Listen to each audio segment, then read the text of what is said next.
Hello everyone, good morning, welcome back to our mini blog. আজ হচ্ছে পৌষ সংক্রান্তি বা মকর সংক্রান্তি।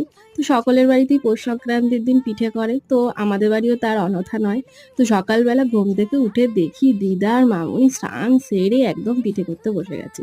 আর আজকে যা ঠান্ডা পড়েছিল, কিন্তু রোদও ওঠেনি, আর এই কুয়াশা, এর মধ্যে ওরা স্নান করে নিয়েছে, দিয়ে পিঠে বানাতে শুরু করে দিয়েছে। আমি তো দেখেই অবাক।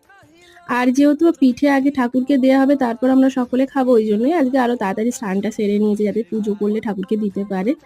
তো এইদিকে দিদি এখানে পাটিসাপটা বানাচ্ছিল, আর আমি এসেছিলাম ভিডিও করতে। আমি পিঠের মধ্যে পাটিসাপটাটাই বানাতে পারি, আর এটাই খেতে ভালোবাসি।